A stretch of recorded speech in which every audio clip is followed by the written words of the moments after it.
So, welcome to the Radical Anthropology group. I think this evening is going to be quite an occasion. Maybe Camilla doesn't quite want me to say this, but in my own view, Camilla has discovered something rather extraordinary. So we're talking about survival and extinction. And we're talking about it the day after some events in the United States, the inauguration of President Donald Trump. Drill, baby, drill. And I suppose if you are going to set fire to planet Earth, maybe it's a good thing to laugh about it and have a good time and celebrate it all. And we've been hearing about how maybe it doesn't matter so much because we've been told that Donald Trump plans to put Americans on planet Mars. So what happens on this rather extraordinary planet maybe doesn't matter quite so much. As far as I can work out, Camilla she's not a geneticist, but has worked out from the genetics something about extinction of humans and survival of humans. So just to introduce Camilla, she is unusual. She got a training here at University College London under Leslie Aiello in biological and evolutionary anthropology. Leslie Aiello being one of the great evolutionary anthropologists of our time. But she's also a social anthropologist, and to cross those boundaries is almost, I wouldn't say quite forbidden, but you'll find if you do anthropology anywhere in this country, you're stuck with social anthropology and not archaeology and not evolutionary biology. It's very difficult to cross those boundaries. So Camilla is perhaps best known for having done field work among really the world's last remaining bow and arrow hunters in Tanzania, and she was working with women and working on the symbolic rituals of Hadza. So I'm going to sort of stop, except to say that what's happening here? Can you mute all here, please? Except to say that we humans have in the past faced extinction, and some of us, some branches of our ancestral lineages actually became extinct. And it is rather important to know what kind of trajectories established now might lead to a complete extinction of our species, and what possible alternatives might lead to continuing to live under these very strange times. So over to Camilla. Okay, thank you, Chris, for that very hard to live up to intro, I'd say. I wanted this talk to follow on from last week's talk that Chris did with Jerome on the origins of language, because my title is bringing in at least two of the major large-brained human lineages, the Neanderthals and Homo sapiens, our African ancestors, and the human revolution. Among archaeologists, and I don't know if there's any archaeologists here coming to listen, the human revolution is a bad name, it's got a bad rep. We take it to mean human symbolic revolution, the entry to the symbolic domain, which Chris and Jerome were talking about last week. But there are articles out there by top archaeologists, Alison Brooks and Sally McBrearty, saying the revolution that wasn't. Then Eleanor Sherry and Manuel Will saying the revolution that still isn't. You know, they really want to take the revolution down, but we are sticking up for it, and we're sticking to it because for nearly 30 years ago, we published The Human Symbolic Revolution, a Darwinian account, and we are sticking to that model. I'm going to show you that model tonight. And what I'm going to try and do is see how much that model applies both to African Homo sapiens and to Neanderthals. I wish I could also try to apply it to the Denisovans or the incredible large-brained humans out there in East Asia, but we just need a lot more data with that lot. So I'm going to sort of shove them aside for now, but they are a puzzle. Okay, what you're looking at, well, I don't know how many people in this room even know what we're looking at. Does anybody in the room even know what it is? Have you got some idea? Yes, please, John. I can't remember the actual location, but it's a marking on a stalactite can help you to see them. It's stalagmites, but yes. And have you got any idea of where and when it is? I know it's supposed to be Neanderthal, and it's in Spain somewhere. It's in Spain, and it's old enough that it really kind of, thank you, that's really fantastic. Somebody does know, it's Ardales. I'm going to be coming back to this because this image makes this installation art. It's installation art of an interface between geomorphology of stalagmites and art by Neanderthals. And what that might mean, well, we don't have Neanderthal informants, but I want to think about it by the time we get to the end. Really, Neanderthals should have been in, I'm going to change two screens here. Oh, God. So let's just go back to, oh, God. Why isn't that going? Won't go. You need moving. I just need to faff around.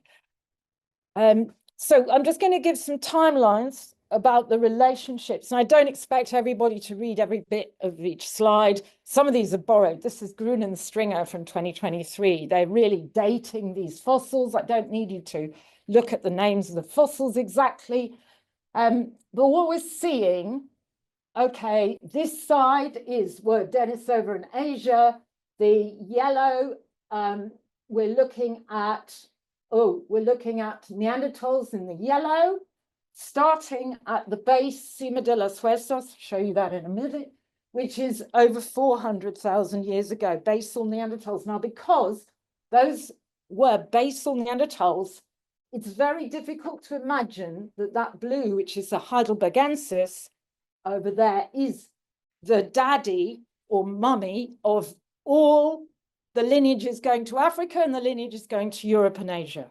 It's not really happening in time. So how far back, who, when, and where would be the last common ancestor of us, Neanderthals and Denisovans, potentially going right back to this guy, Homo antecessor, or something like antecessor that's going pushing back past 700,000-800,000. Antecessor is also known from sites at Atapuerca in northern Spain, but it may have an older route in Europe.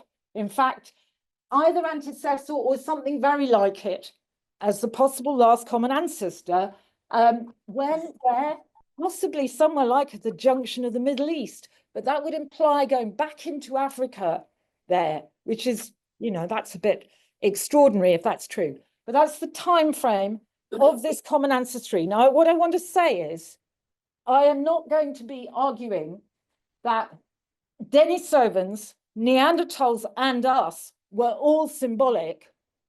I think we were, but that implies that the last common ancestor must be symbolic. I don't think so. That's not what I think. Whatever that starting point is, it was the processes that went on going to us up there in Africa, going to the Neanderthals in Europe, going to the Denisovans in Asia. The processes of enlargement of the brain size was what created the interaction with the symbolic domain. Now, that is not saying, it's not what I'm saying, because we got bigger brains, we could suddenly get clever with symbolism. That's not what I'm saying.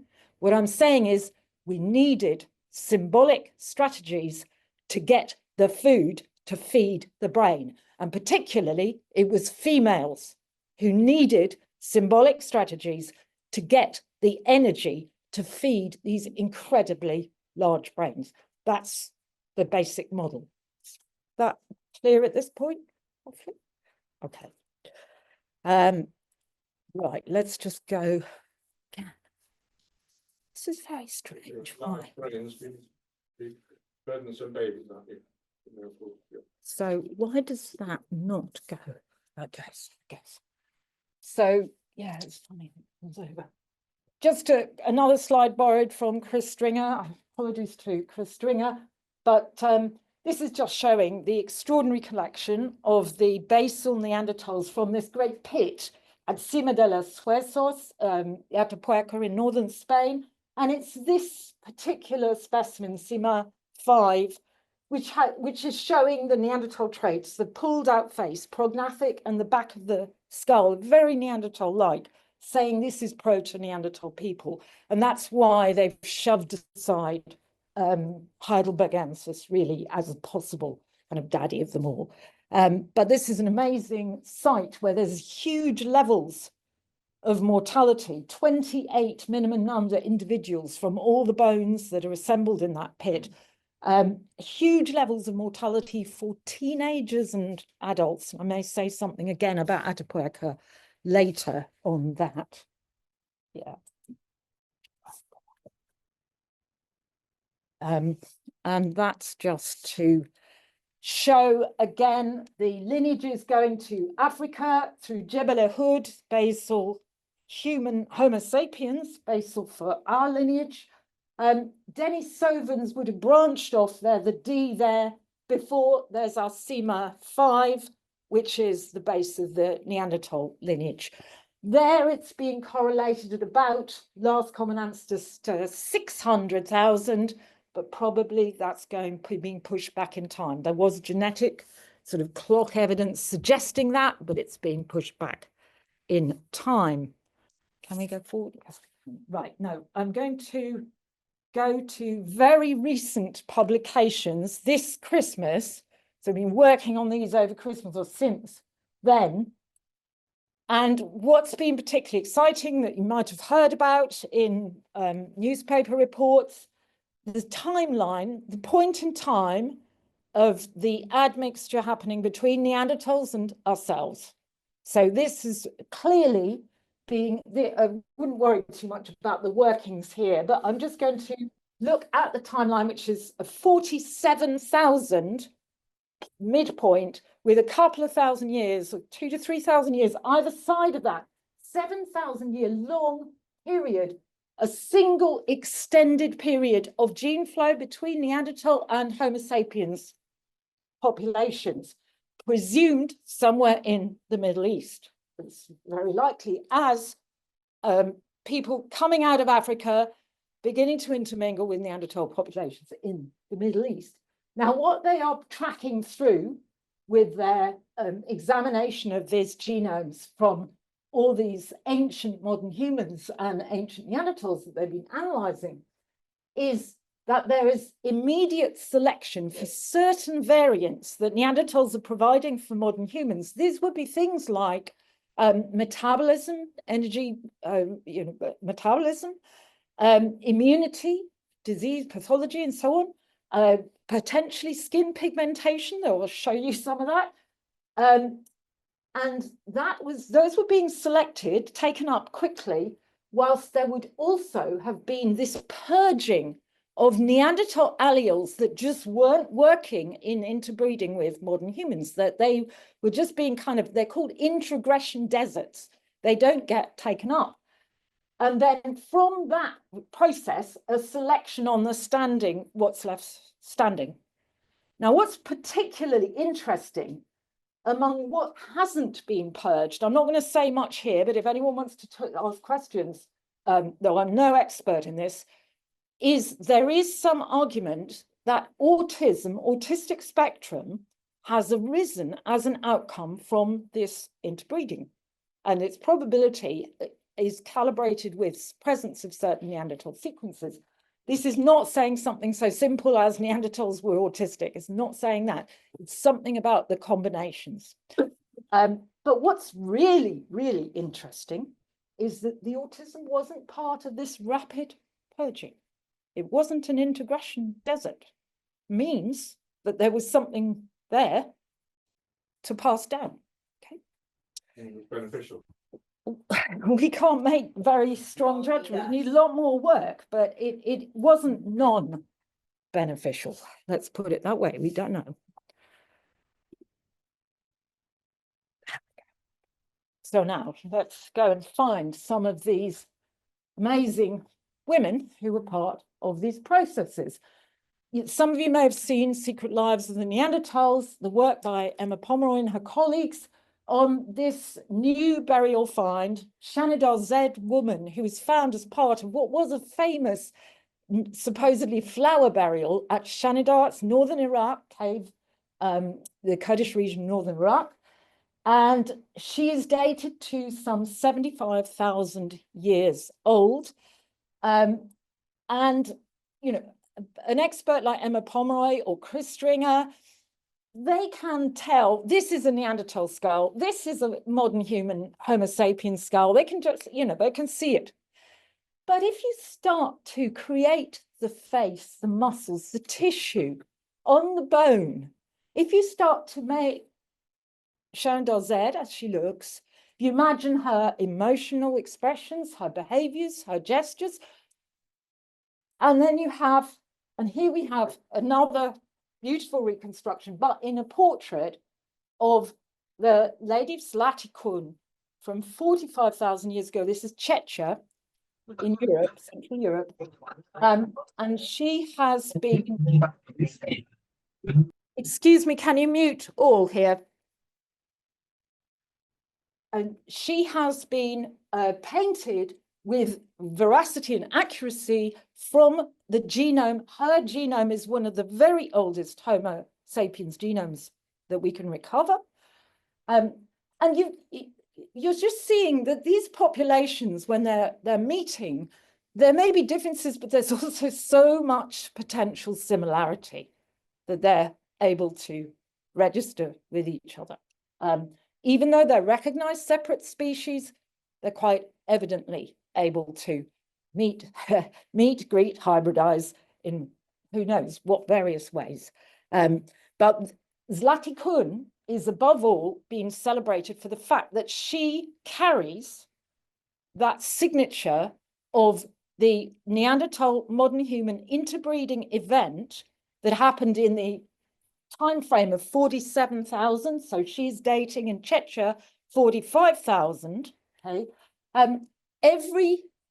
everyone who traces from out of Africa movement present today in the world today, everybody from out of an African heritage, okay, who's moved out of Africa and then had descendants to the present day, carries this Neanderthal timeline admixture of 47 or so thousand years ago in a single event. Now, Shanidar-Z is before then, but it's presumably her descendants or some of related populations who contributed to those. Shanidar-Z is very interesting that she's old for a Neanderthal lady. She's pretty old. She seems to be in her 40s. That's quite notable. We'll say more about that. Okay, and I'm going to skip through. See, these are some of the older fossils that are also implicated in the Neanderthal inbreeding. Like Zlatikun, they do not have present-day descendants, but they were definitely there in Europe at very early stages. These are famous teeth in Jersey, showing from Neanderthals at Jersey-la-Côte, admixture with modern humans, 40,000. This is the other end of the meeting points, the early end, showing a site in Greece, Apidema, in southern Europe, where, was it what? Oh, sorry. No, you should just say it to me. Yeah. Yes, it's just kind of, yeah. Thanks, Ruby. Thank you. Say, just cue me. Apidema 1 turns out not to have Neanderthal characteristics, and is really quite early in Europe, Southern Europe, over 200,000 years ago. In fact, Grün and Stringer are dating about 200,000. But that is suggesting there are modern Homo sapiens popping into Europe, quite Southern Europe, already quite a lot earlier. And of course, one of the notable aspects of the Neanderthal genome is it does not have a separate Y chromosome. It does not have its own indigenous Y chromosome. It seems to be already carrying a Y chromosome that's shared with Homo sapiens, even at that stage. Let's try again. Yes, this means that there were a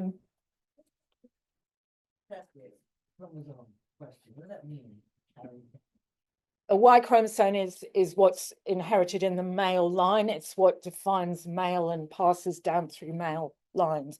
But yeah, it's just one of the aspects of Neanderthal genomes that is a bit surprising. Why haven't we got a lineage which shows Neanderthal male chromosomes? Not least because, I'm going to say, Neanderthal genomes tend to show that they may have had patrolocality, which is pretty surprising in a lot of ways.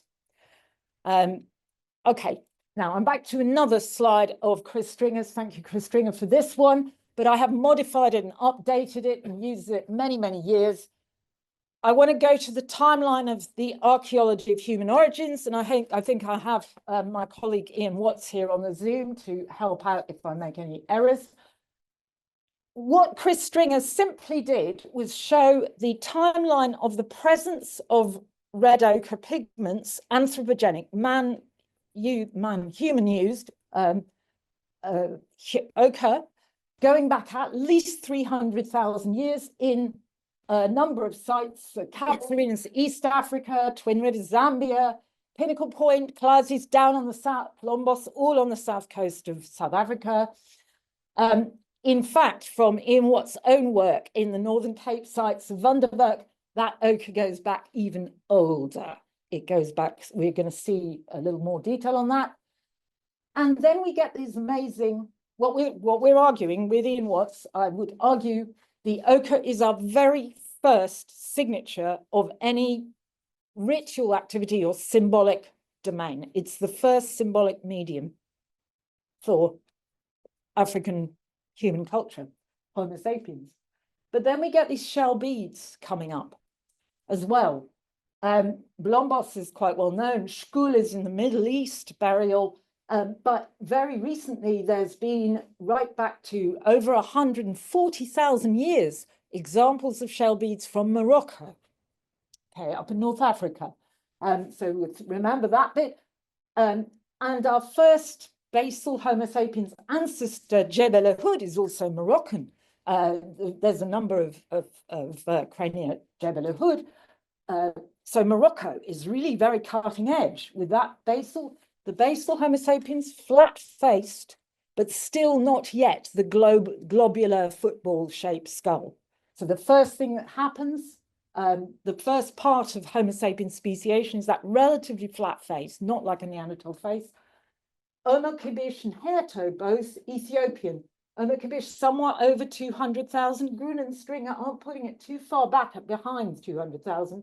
Herto, 160, same time period as that site, Pinnacle Point on South Africa. These are fully as if like today in the range of modern Homo sapiens today, a globular skull with a flat face. And so we're looking at the fossils emerging with our species, the symbolic aspects emerging. So now I want to just say a little more specific about this timeline, because we have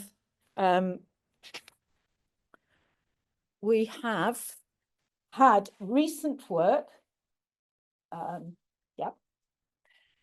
to check out what is that ochre doing there. And of course, RAG is associated famously with a particular model, which I'll just show you in a minute, female cosmetic coalitions. But this team from University of Tübingen, who were doing the Rotschi project, led by Remtatis Dapšauskas, put out in 2022 an exceptional article on the record, the emergence of what they called habitual ochre use in Africa and its significance for the development of ritual behavior during the Middle Stone Age. And we agree with this article on almost every aspect. And they also drew off my colleague Ian Watt's work in analysing the pan-African spread of ritual ochre use. So I'm just going to take you through that. Let's go here. So we'll just go back. So they analysed 100 sites, trying to answer the question, when and where did habitual ochre use emerge and what significance did that have for ritual behaviour? Their time averaging to identify right continent-wide, you know, from south through the East Africa, right over to North Africa, and the question of what sorts of materials were being used in Central Africa is another matter that Ian could talk to. So they bring up 3 phases here. They've got 3 phases of the beginnings, an initial phase going back potentially as far as 500,000. The really early spots are down in South Africa, the Northern Cape, the ones that Ian Watts has worked on in Vanderbilt Cave and up some in East Africa. It's just beginnings. Then an emergent phase from 330,000 years, which is coinciding with our speciation, actually, to 160. And you can see big blobs starting to crop up, plenty in South Africa, starting in the various parts going up to the north. And then 160,000, this is what they call the habitual phase.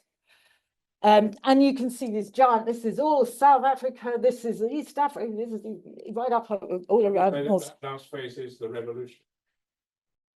You don't need to steal my thunder here.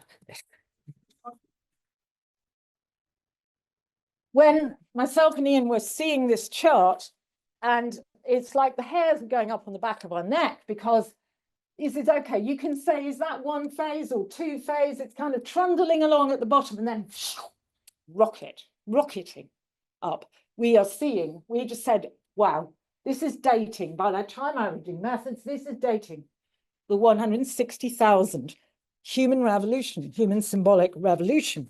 And so, you know, this habitual ochre, what they thought when they're seeing this, habitual ochre use is a proxy for the emergence of regular collective rituals. While ochre can have functional uses, the visual display, they say, is primary. The redness of the visual display is primary. Middle Stone Age ochres reflect costly, repetitive behaviours. Exactly what Chris and Jerome were talking last week about how language is this incredibly cheap a signalling system with 0 cost, which is unheard of in the animal world, because to have such a signalling system, you need infinite trust. Where does the infinite trust arise from? It arises from the costly, regular rituals. So they are identifying the time, the place where these costly, regular rituals are arising. And they're talking also about the red residues on the shell beads.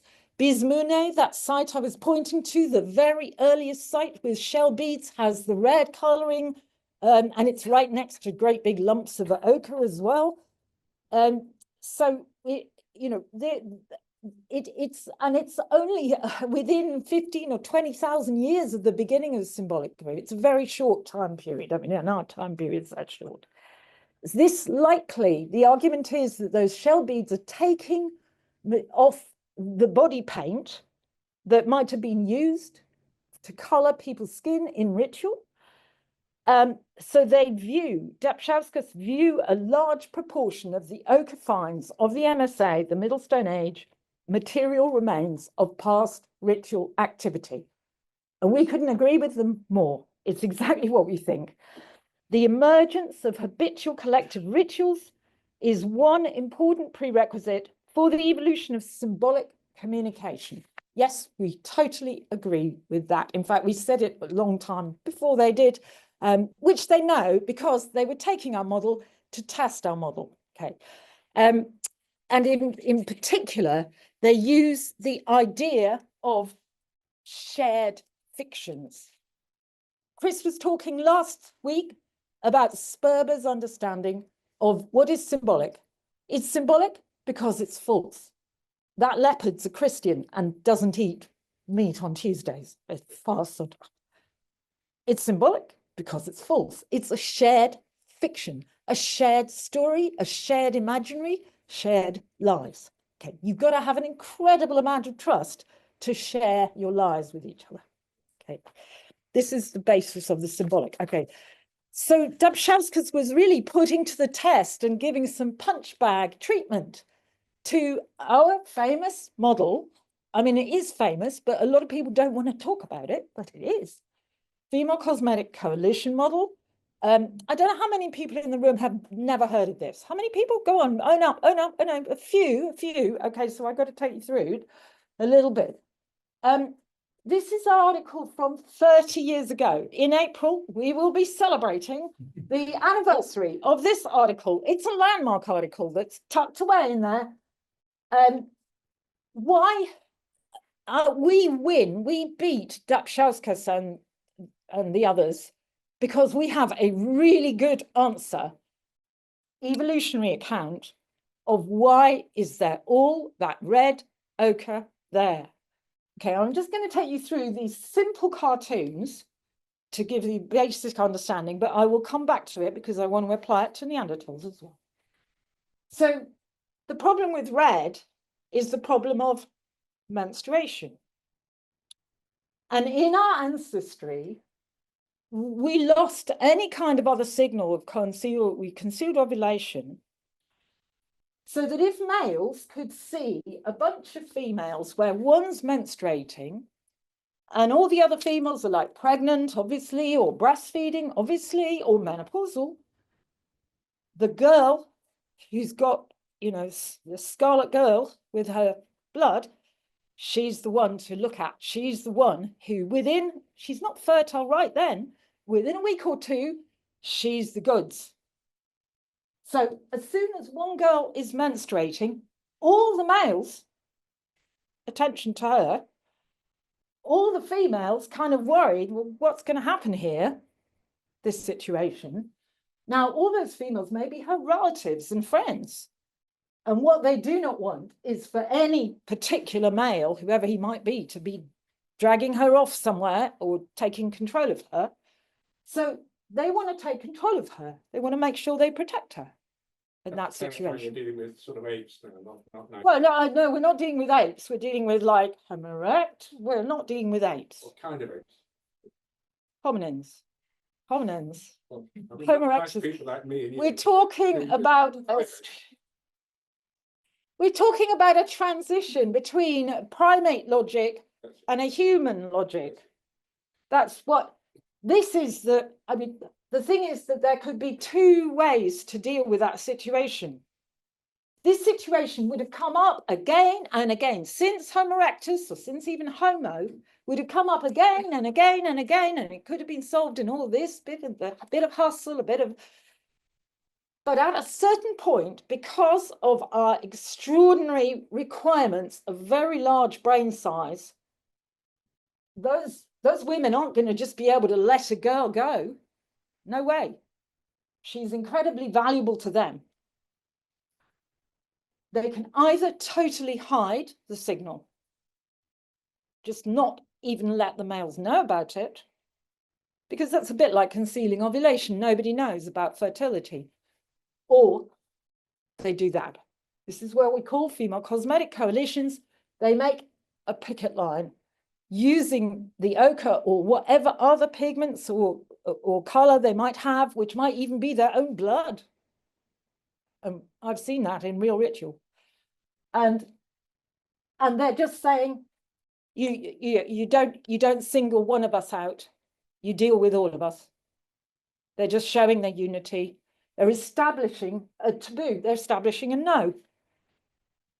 Unless you guys get out there, find something useful, do something useful, bring it back, then we'll see. Yep. This is based on what Chris has argued is sex drive.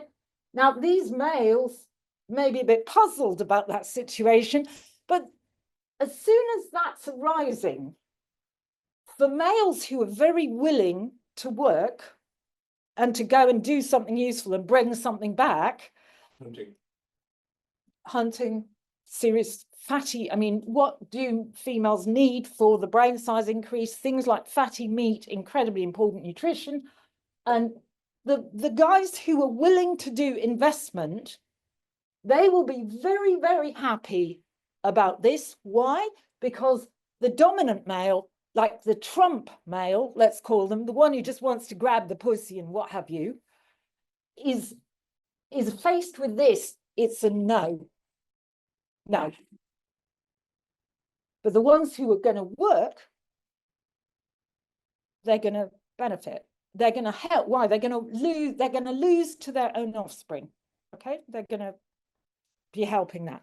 Okay, I've spent a bit of a time explaining that because there's this is part of RAG's usual arguments, because this is we've been working at it a long time. Okay, so now where do we go? Is that clear enough for now? We'll come back to this. I want to move to the Neanderthals now.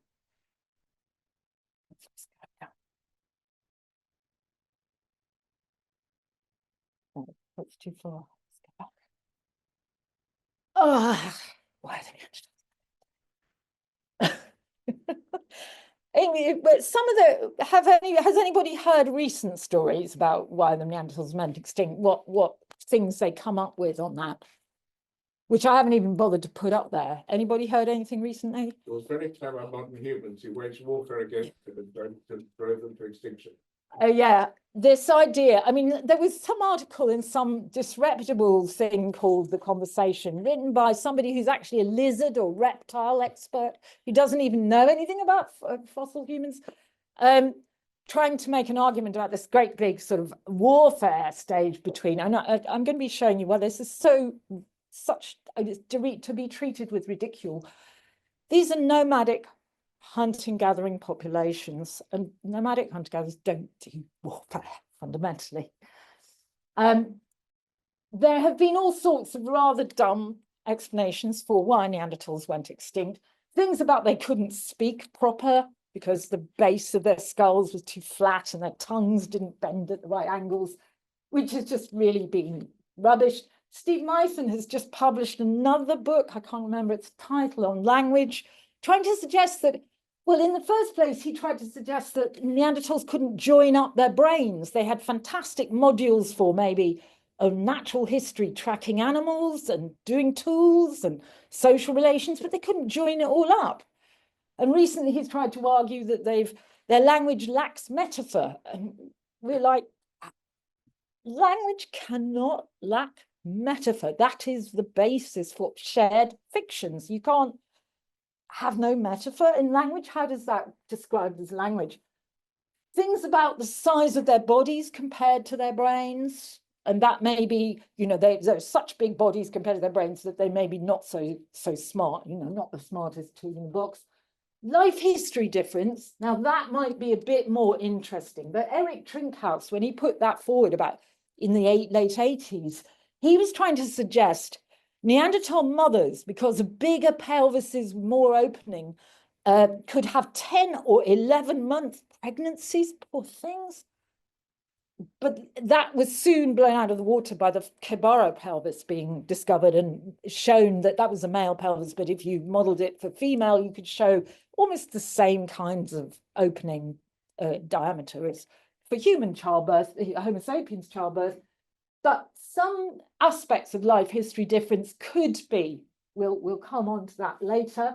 Things like they couldn't hunt so sensibly, they were doing much too much brawn rather than actually clever strategies. Cold adapted but not flexible in the famous way. The Neanderthals have been through more ice ages, interglacials, and they're going to be outcompeted by some upstarts coming in from Africa. Sorry, what? I don't know. So as I say, the warfare model is like, I'm not even going to put it up there. These are all, I mean, it's interesting to get these suggestions, but what is more interesting is to look at, well, we've got, you know, the idea that there's cognitive deficiency of Neanderthals is just going out the window, because more and more is discovered in terms of their incredible skills of fireworking, creating glues and resins, landscape firing 125,000 years ago, amazing evidence of clearing forest clearings to get animals coming in to graze, and then this sort of manipulation of landscape, leatherworking, creating sophisticated clothing, many examples of burials, up to 23 sites with potentially 44 possible deliberate burials, some of which are suspected to have some symbolic artifacts and grave goods. I mean, that's all. But what I'm really interested in is symbolic artifacts and behaviors. And there's just so much of that beginning to bubble up and beginning to, it's like it's hiding in plain sight, and now getting dating that removes Neanderthal materials from the Homo sapiens range, that it probably was done by Neanderthals, including some examples of possible monuments. The pigments is what I'm really interested in, jewelry aspects.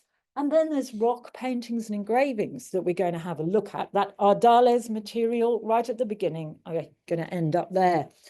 I missed one. No, I didn't. Okay, I'll come back to it. And of course, we see the depictions and representations of Neanderthals just utterly changed. Those ones on the left, which were created by, it was Krupke, František Krupke, for Marcel Boulle, the French archaeologist of Neanderthal caves. And, you know, they were just these hulking, brutish ape men with an extraordinary hairy and extraordinarily dark skin, considering, well, actually, it was our ancestors that came with dark skin from Africa. But, you know, this kind of depiction of brutish Neanderthals has really been revolutionized. This is a little picture for the Shanidar flower burial, which of course is, people dispute about that. Did gerbils do the flowers? Perhaps. A beautiful, sophisticated, suave Neanderthal, Italian Neanderthal from Fumane, with the raptor claws and all the nice, yeah, it's men getting the red paint for some reason. We'll talk about that. This is a guy who's there in the Natural History Museum. He's got plenty of black paint, which is also good for Neanderthal representation. But most importantly, they're beginning to do a little bit. Oh, I haven't got that one. So thoughtful, the ones on the right. Yes, they do. They look intelligent, as if they wouldn't be with large brains. And now much more representation of the people who were really at the heart of the questions of Neanderthal. How did they get as far as they got and even lend genes down? I mean, they're here in us too, still. And it was a matter of the young women, the older women, the Lady of Saint-Césaire there, this beautiful, that is Tom Björklund, who also has painted the Zlatikon lady that we'll come back to later, the Homo sapiens from Czechia. Neanderthal, she's called, yeah. So let's see, what are the sorts of models? I'm not going to go into detail onto this model. The sorts of models that I'm interested in are behavioral ecology models, different ways that Neanderthals, if they had different kinds of bodies, because they're bigger, heavier, shorter limb lengths, that might mean what's good for how far do they want to travel in a day may be very different from how far long-legged Homo sapiens wants to travel in a day. The type of terrain they want to negotiate may be different types of terrain. So different use of it, maybe they need more energy, different use of energy. Maybe their campsites need to be kind of eaten out, a small area around the campsite, and then move the campsite. This means that they're not going to make heavy investment with lots of IKEA furniture and stuff brought into the campsite if they're going to be moving their campsite very quickly, obviously. So there's going to be sort of a lot of subtle differences between the ways Neanderthals behave, the ways modern humans behave. But it's not about cognitive deficiency. It's about how they negotiate their environments. Okay, this is the model. I'm going to have to rush down a bit here, but this is the model that we particularly thought of that would look at a difference potentially between Neanderthals and ourselves, or ourselves, the Homo sapiens lineage is what I mean, because ourselves includes some Neanderthal genetics, some of us. And we were thinking particularly, and this model goes right the way back to when I was working with Leslie Aiello and another master's student here, Catherine Arthur, and it's looking at reproductive synchrony. Now, some of you here may have heard of this infamous and not believed in by scientists thing called menstrual synchrony. Some of you heard of that? Menstrual synchrony?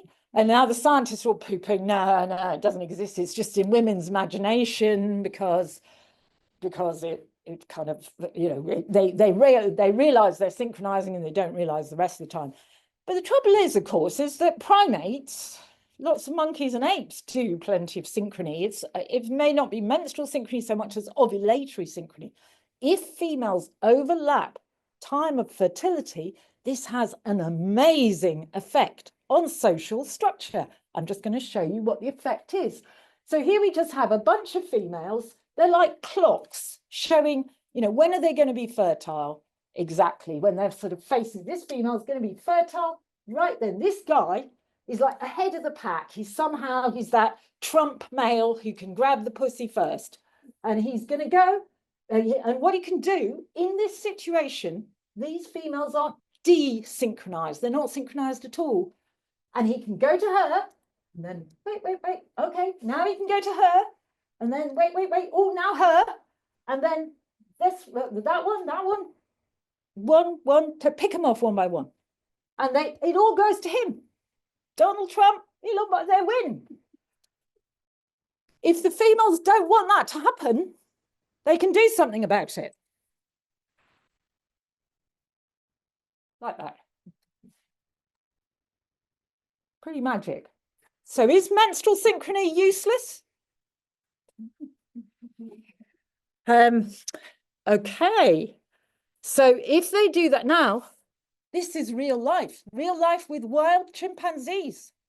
This is real data from Thai forest. Oh, sorry, I didn't get those turning. Oh, I've gone too far ahead.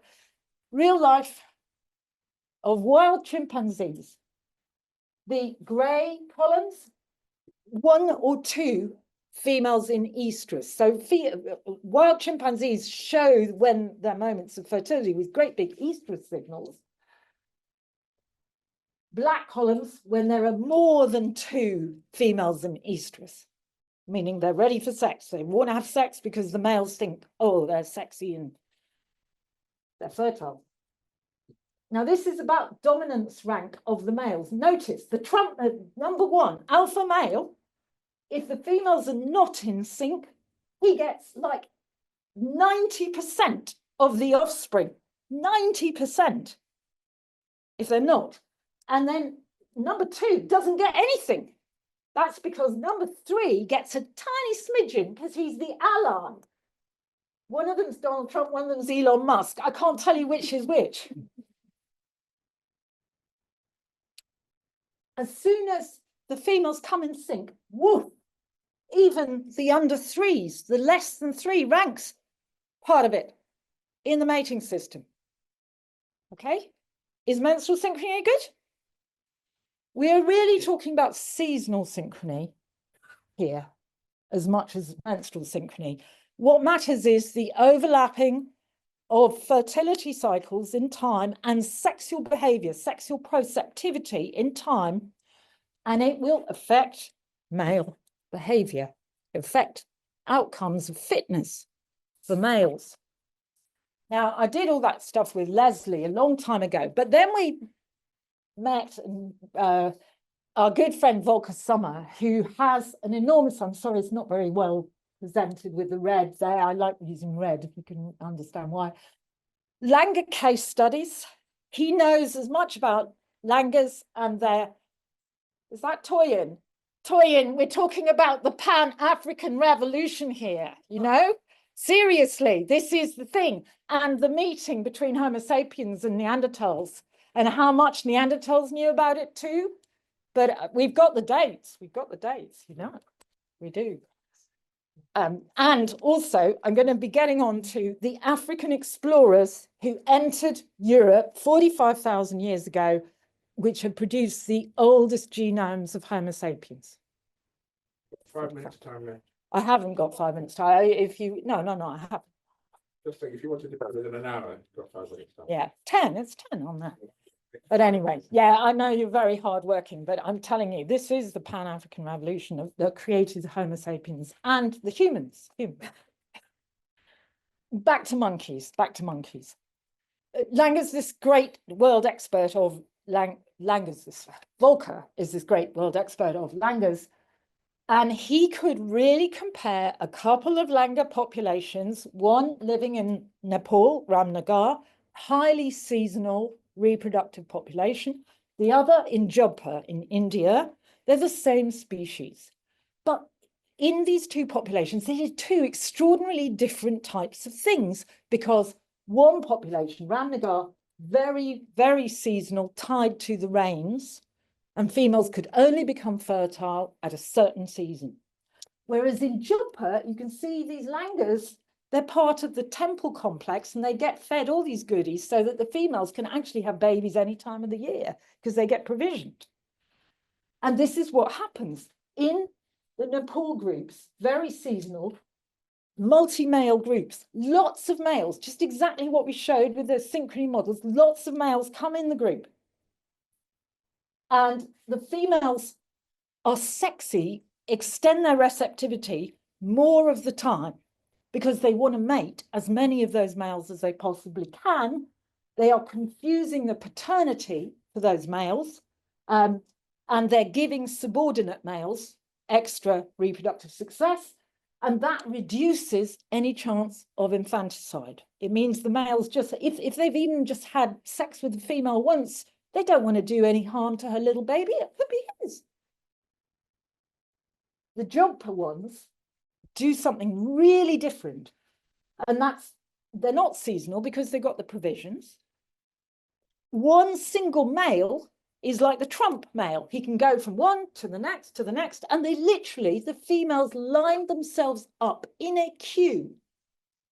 And what's really interesting, I mean, super interesting from our point of view, is compared to the Ramnagar monkeys, who do not show when they're menstruating. They won't show, they suppress all the signals. These guys, the same species, show that male, I'm menstruating. And they only have a few days when they want to have sex at all. I mean, why waste time with sex? Why have more males around? They want to have more food. So get rid of the males and they have more food. So they actually have a different signal of menstruation, showing just a few days of having sex compared to the Ramnagar lot. So these females are modifying their signaling, and it comes out with, whilst they confuse the paternity on lots of males, these guys in Jodhpur pick on one male as the top male. They give him all the paternity, basically. Now, the terrible thing happens that at some point, he gets toppled, and then unfortunately, their babies get it in the neck. But it's still, it's like a trade-off. So long as he lasts, they have more food, they have more reproduction, and then when he's gone, they have to start all over again. Total difference between those populations. Now, we aren't like langur monkeys in most respects, obviously, because of ours. Oops, sorry, I'm not doing the zoom one. Ours and Neanderthal, very, very large. These are large brain sizes, enormous brain sizes, compared to twice the chimp size for like a Homo erectus baseline. And then in the last 500,000 years, modern humans and Neanderthals, and we'll show a little more detail on that in just a minute. Langurs do not have very large, they're very small brain monkeys, just normal sort of monkey brain sizes. But they have the same kinds of sexual signals that we do for a lot of the same reasons that we do. The concealment of ovulation, we don't show ovulation. Continuous, I mean, humans actually have more time window of having sexual activity or not, any time in the cycle, actually. That is more than almost any monkey or ape. It's absolutely not any monkey or ape. And it is just confusing males about when are we actually fertile. You know, we would like males to think we are actually fertile most of the time, you know? Fine. Very well designed for confusing paternity, just like langurs. Langurs have the same kind of system. It probably is a really old feature for Homo lineage. It would be there in Neanderthals too. It would have been in Homo erectus because it's fundamentally counter-infanticide strategy. Get males involved in matings and think that they might be the daddy, and then you're not. Sarah Hurdy's insight. It was Sarah Hurdy who really made this argument, and her thoughts have been borne out by most of the studies of the evolution of primate mating signals. But menstruation, I showed you it a bit earlier, cosmetic coalitions, menstruation is the big giveaway, potentially, because someone who's menstruating is not pregnant right now, but could become fertile in the very near future. So let's just do that's again the basis of why the female cosmetic coalitions, any female that's menstruating doesn't have any other signal. She is immediately of interest to the males. That therefore creates confusion and possible competition among these males, potential competition amongst the females, that the males all want to focus on that menstruating girl. So the other females need to take hold and control of her. They've got two possibilities: hide it or show it right off and join everybody in the signal. We're all menstruating. Okay, now what I want to, oh yes, oh God, I haven't got the ability, I haven't got time to explain all this, but what I did with Leslie back in PhD modeling was to show, if we take the perspective of number one male, the trump male, the dominant male, who can go from one female to the next, to the next, to the next. If females are in a random pattern, that dominant male will just win it all. He will just go from one to the next, to the next. This was using parameters of Homo hominin interbirth intervals of 4 years, and say a few cycles, 3 or 4 cycles before becoming pregnant. And you can go from one to the next kind of thing. But if the females are lined up on very seasonal, tight framework where only part of the year are they likely to be fertile, actually, no matter how dominant the male is, he can't access more than one female a year, assuming that those females are requiring males to be, yeah, stay with me, just stay with me, otherwise I'll decide to look for somebody else. Yeah. So if a male needs to be highly attentive, he's got to stay there, he's got to stay there, he's got to stay there. And there's not much he can do with that. This is like boxing the males into pretty decent, at least to a bit of investment in the beginning of a child's life. Even the dominant males will have a tip to this kind of strategy of a bit more investment, a bit of paternal investment. Even the dominant male, even the trump males in this But in that situation, not a chance, not a chance. Okay, why does seasonality matter? Because if we start to talk about Neanderthals, if there are any hominins, humans, who were seasonal, living through ice ages, serious glaciations, well, Neanderthal females would have had extremely seasonal reproduction during glacial phases.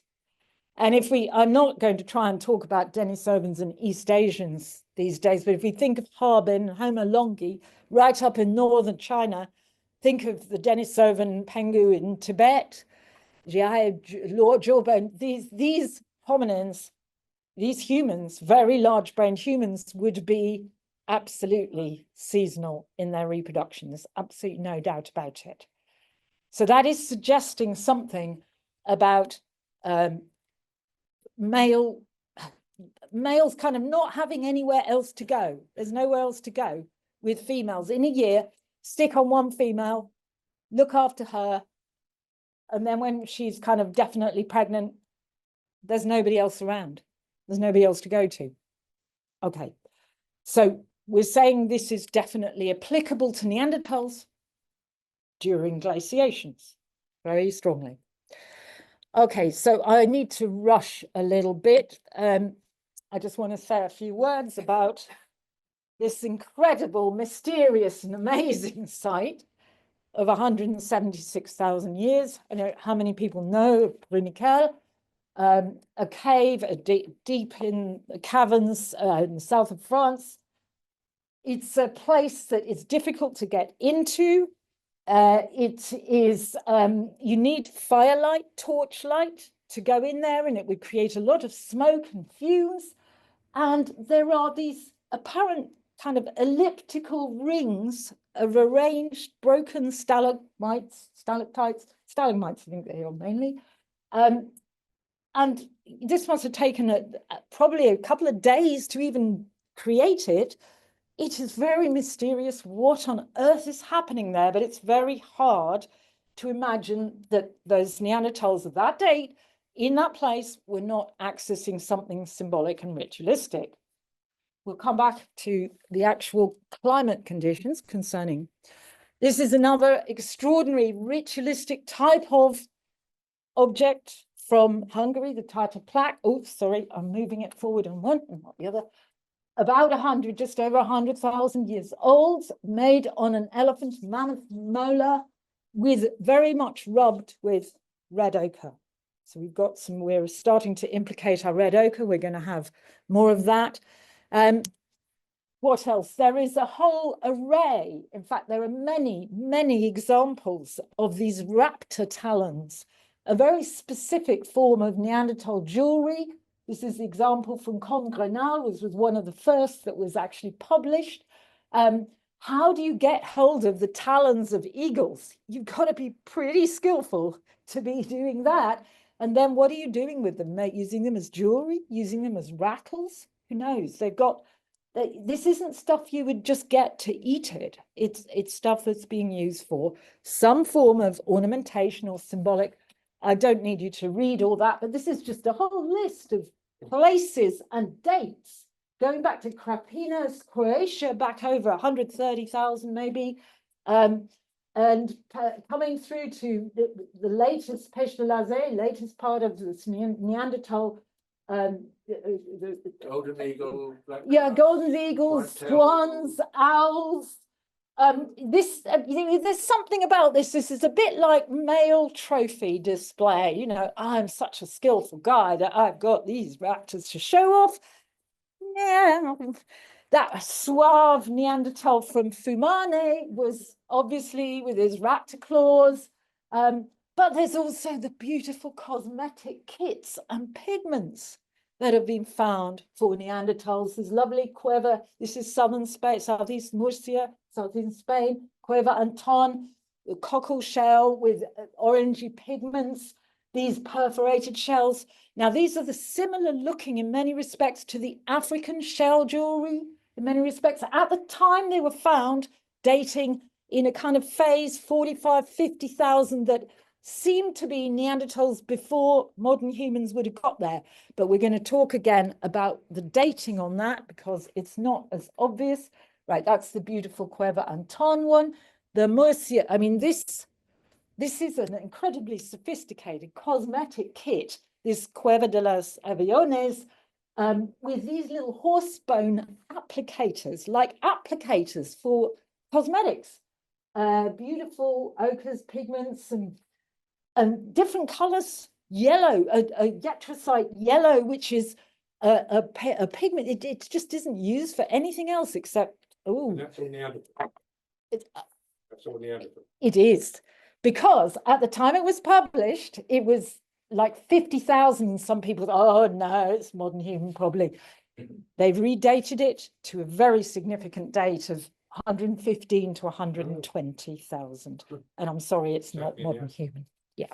And what's more, that this is about as the dating it now carries makes it older than the Blombos cave down in the bottom of southern Africa, with cosmetic kits in sea snail shells, very similar. But it's this Neanderthal stuff is older than the Blombos. Okay. Fumane, that's where that Italian suave Italian man with his raptor claws come from. But this is a little, oops, I got that wrong. A little snail shell pot of little ochre paint. Nice little, yeah. It's so sweet. More pigments that are black. The black pigments, pêche de lazé, come later than the red pigments I'm going to show you. Beautiful jewelry. Okay, I'm rushing this a bit. And this is... time for your main point. Yeah, I'm going to try and rush through in 10 to 10 minutes. I'm going very, very swiftly. We're just showing these datings in Spain coming from north, central, Ardales, southern Spain. We're going to end up at Ardales. You know, these are dates that it really is a bit far too early. If these dates are correct, it's far too early for Homo sapiens to be doing this. Is a sophisticated imagery and hand stencils, the famous Gorham hashtag. Yeah, some people have some doubts about that. We'll come back to that. So let's just go back to applying. You know, the main thing about female cosmetic coalitions, the main way that people can try and gun our theory down is saying, well, if it applies to Homo sapiens because of our large brain sizes, why doesn't it apply to Neanderthals? They've got just as large brain, or actually even bigger, possibly at some stages. And therefore, the energy requirements are just as much for Neanderthal females, if not more. So why doesn't it work with Neanderthals too? Yeah. So the main predictions are our first evidence of symbolic behavior must be red ochre. All of this works in Africa. And that the time span of emergence will correlate with the very sharp increase of brain size. Those are the two major predictions. We'll worry about that one at this time. So now what I'm going to do is just look for you guys. I've got it on the Zoom. This is drawing off Ian Watt's work, and the Dapshauskas work has really correlated to Ian Watt's work. What I'm going to just quickly compare the pigment record of us from our ancestry in Homo sapiens with what we know about Neanderthals. So in Africa, just like that timeline of Chris String, as I showed you, it goes back at least 300,000 years, possibly quite a bit earlier in Van der Werk, in the Southern Cape sites. But it's all over south and east. There are spots of it. That far back, somewhere in Africa, there is always continuity. There's some ochre going on for almost all this span of time. 200, from that time period, somewhere there will be. This is despite the fact less archaeology has gone on in Africa than in Europe. They still find more of it. Okay. from the time of modern speciation, and we know the date is what Dapszewska said, 160,000. When we published our article 30 years ago, we predicted 160,000. Sometimes Ian says for the wrong reasons, but we actually were spot on in terms of that date. Regular, ubiquitous usage from our time when we were modern speciated with globular skulls and flat faces. Wherever Homo sapiens goes on the planet, Homo sapiens takes red ochre wherever we go. That is the record for us, our lineage. Oops, not that one. Let's just go down here. Neanderthals, the red ochre's there. And in fact, now with Terra Amata on the Mediterranean, it's actually going back almost the same kind of age as Van der Werk. 400, 500 years, possibly 500,000. And there's particularly activity with ochre showing from 250,000 to 220, that before 200,000. It's before Brunico. But suddenly, at the end of, after 200,000, big gap. No ochre finds, big fine gap, nothing going. Late in the day, we have a bunch of manganese, black ochre, suddenly black iron dioxide, suddenly manganese dioxide, not iron. Ochre is iron oxides. The Chattelperronian Neanderthal industry is always knee deep in ochre. So very late in the day, there's a lot of Neanderthal pigment. How am I going to do all this? I'm going to rush through because some of this is a bit too difficult to explain. Just a comparison of our brain sizes, African specimens, European Neanderthal lineage specimens, very similar rates of increase. However, there's a bit of a slowdown for Neanderthals about the time when we are speciating. At that time, brain size is getting quite large. With Neanderthals, a bit of it, there's Crapina around there, and they're not very large, Sacapastori, Crapina, but they get very large late in the day, quite late. Not a lot of difference in the rates of brain expansion. We were pretty robust, like the Neanderthals, until pretty late as well. Okay. Just to say something here about the calculations using body size and shape, the issues about the Neanderthal short leg length and the needs they have for locomotion comparative to the big body weight. Actually, Neanderthals have bigger energy requirements. And this is a conservative estimate from Catherine MacDonald, who's a wonderful archaeologist from Leiden, behavioral ecologist from Leiden, who's sadly been lost to us. She was absolutely influential. She's conservatively estimate, actually, Neanderthals might have needed 10% extra energy. It's not less energy, it's more energy than us. Okay. So, you know, there's differences of foraging strategy there. I'm going to move that forward again.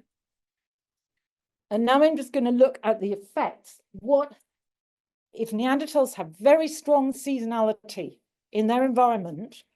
What's that going to be the effect on female reproduction? This is looking actually at Bushman people's Junquasi in the Kalahari and comparing if they're if they're settled, living on domestic food. It's a bit like that situation for the langur monkeys that are getting provisions throughout the year steadily. The birth frequency is really almost flat line with maybe a couple of humps. If they're living in the bush, then they are very much cued to particular times of year where in 3 or 4 months, nearly all the births occur. This is extremely seasonal reproduction. That's births. That's a chart of births. Let's just think about these two charts in relation to what would happen with Neanderthal males in this situation when most of the births converge over a short period. It's almost impossible for any Neanderthal male to access more than one fertile female a year. just not really. So this supports what we call a seasonality thermostat model, that basically males are going to be less naughty if they're in ice ages when most of the females are fertile at the same time. They're just going to be less naughty. But what happens if you lose the seasonality, corralling that reproduction into certain times of year? What happens if your ice ages suddenly turn into really much warmer climates and you have the prospect of much more food available at different times of year? What would then happen?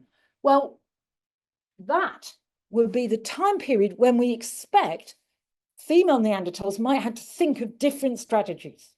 They'd have to think of strategies like the African, the reason the African Homo sapiens were doing so much ritual with the red ochre mimicking menstruation would be because they couldn't rely on seasonality, making sure that they all lined up their cycles. So they had to prevent that. They had to put up a show for that. And Neanderthals might have been, that is a paper that we did now over 10 years ago with Volker Sommer and Ian, who's here tonight. And I'm just going to very quickly, actually, I just want to mention some of the seasonality of Neanderthal strategies. You've got it all on the Zoom. I mean, there are seasonality of prey choice, well known, the extreme variability of climate. This paper, the winter stress nursing paper of Tanya Smith and her colleagues, is super interesting. It's looking at Neanderthals 250,000 years ago in the Rhone Valley, able to analyze tooth stress patterns, dental stress patterns on very young juvenile Neanderthal who lived through to weaning. And weaning time, basically that infant was born in the spring, weaned in the fall 2.5 years later, and didn't then make it through that winter. Okay, so they can tell that from, it's pretty remarkable they can tell that. The things that are coming out of that are that the weaning time is very similar to what I know from Hadza hunter-gatherers, really similar. 2.5 years till weaning, till the mum is, that juvenile has to start feeding for themselves, feeding on solid foods, and then that's the big time of stress. And the timing of birth, spring, early summer, because that will then give a good supply of food available for the breastfeeding mother. Wean in the fall, because in the beginning of the winter, there'll be some fat in the animals, but then of course it gets very lean late in the winter before it gets through. This is telling us about seasonality of Neanderthal reproduction. 250 is just about the time when it switches from one climate to another. There is also terrible stories about those early Atapuerca Neanderthals, suggestion that they are riddled with rickets, their pathology, because they are living in an ice age conditions and probably not getting no sunshine, no foods during those winters that will get them through. They're almost they're suggested they could be semi-hibernating. And it's particular stress on the pubertal, early adulthood, particularly the pubertal age, which is why we have such a high mortality rate for those pubertal remains at Atapuerca. This paper is particularly of interest, a recent one. This is an important bit, very recent paper. Looking again, I've said that the Neanderthal child from the Rhone Valley had a weaning period, almost the same as Hadza hunter-gatherers might. Here is an example of examination looking at the frequency of dental enamel hyperplasia, stress marks in growth disruption that indicates very early life stress in a big sample for Neanderthal and Upper Paleolithic juvenile dentitions, young children's dentitions, and they have particular species-specific patterns here with childhood stress coming out differently in each population. Both populations have stress at weaning, but what happens with Homo sapiens? They recover after weaning, whereas for the Neanderthal child, it is a battle. Afterwards, it gets worse. They come through it, if they're lucky. So there's a difference of pattern. Now, I'm going to make the bold suggestion, this is quick and a bold suggestion, that what they have said there, what they actually say from that paper, and with which I would tend to really agree, these differences reflect differences in childcare or other behavioural strategies. And my immediate thought about the difference in childcare is that Neanderthals may lack the support of grandmothers, because I know well from work with the Hadza, the grandmothers among the Hadza are highly important in the support of children who've been weaned, and they kind of take the strain by providing very regular staple foods, among other things.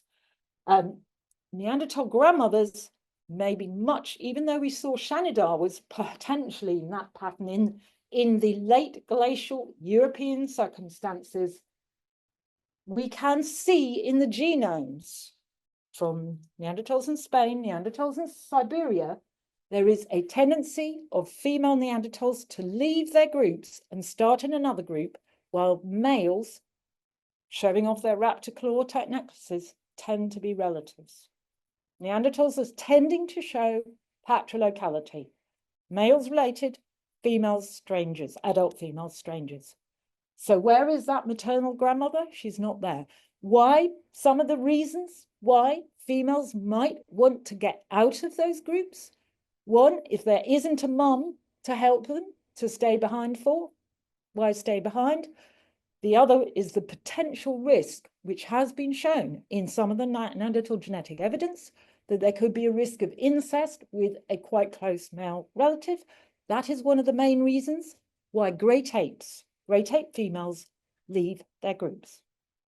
And there's a very recent interesting model by De Joanne suggesting early reproduction by Neanderthal females is slow. It only starts to pick up later as she gets older. That would be following this life history pattern, out of the groups, move somewhere else, establish yourself. Okay. Right, so this, if I can go on to it.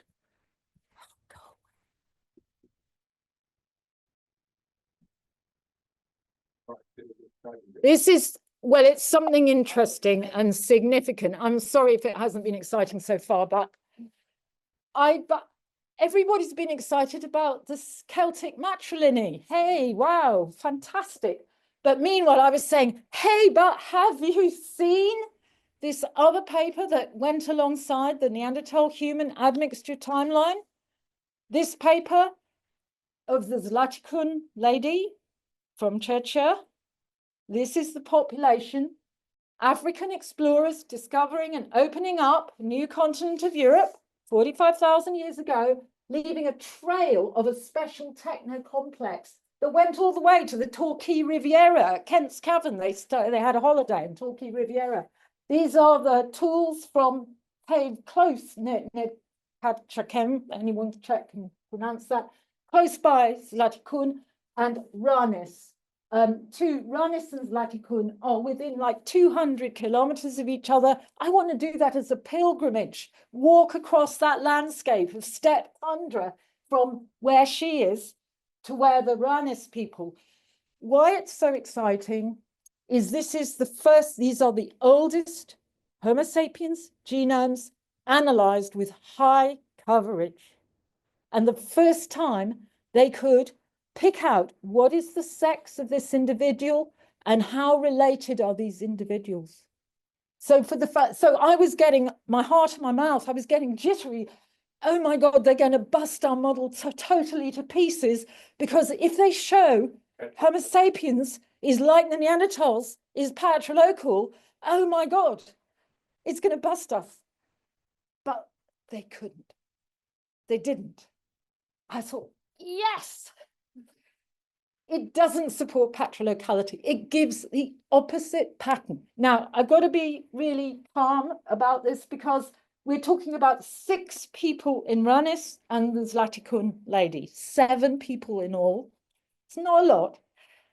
3 females at Ranis in South Germany, Ilsenhöhle, 3 males. The 3 males are not related. The 3 females are. Oh. But it's not, but there's a mother and daughter, and then there's someone who's like maybe an aunt, 3 removed, something like that. And the males aren't. So it's like the opposite of Neanderthal pattern. The females show relationship, the male is a stranger. Zlatikun lady, who's a bit further back down the road, is maybe 3 generations earlier than they are. She could be remembered like a great-grandmother or something. And she's related to the females, not really.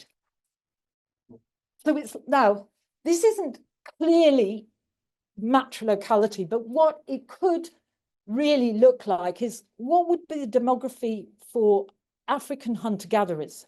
And we've got to remember these are African origin hunter-gatherers. This portrait by Tom Björklund of this lady is absolutely accurate in relation to her genome. They're African origin hunter-gatherers. They're carrying something, traditions from way back.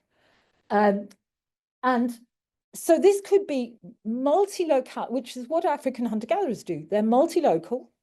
What multi-local means is that early for a girl's reproductive career, she stays with her mum, mum's grandma.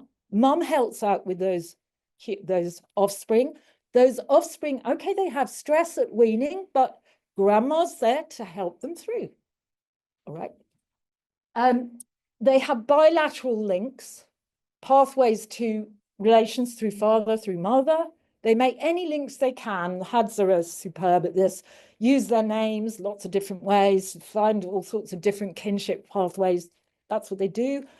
They have bride service, where sons-in-law are coming from other groups and the mother, their mother-in-law is the boss. That's typical African hunter-gatherers.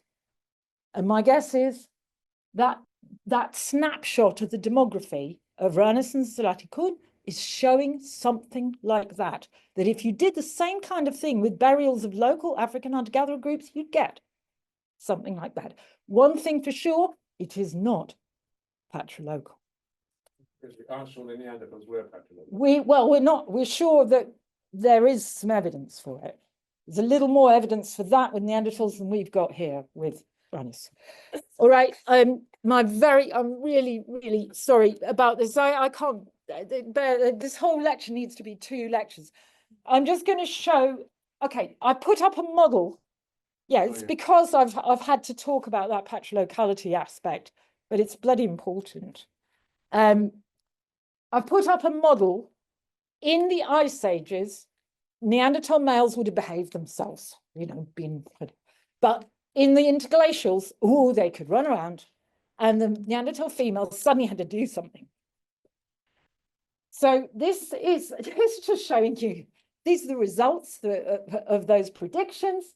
Black is the interglacials, warmer phases where you can see the grey comes over. White is the glacials, white with ice, okay?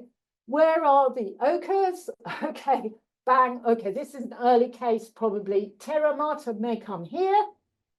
The embryos are early. These are early possible, but Terra Marta probably is really here or here. Mastic Belvedere. These cases, a bunch of cases from Holland to Germany and Czechia again. These are good for definite cases of red ochre use again. Interglacial, and it's a cluster here in the interglacial maybe, or maybe there. So even more. MIS 7, marine isotope stage 7, interglacial. And then this mysterious find gap in this deep cold phase.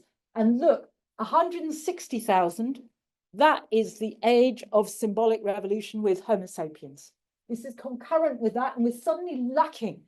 Now, the mystery there is Onikel. because Brunikel really looks like they've gone into some symbolic domain.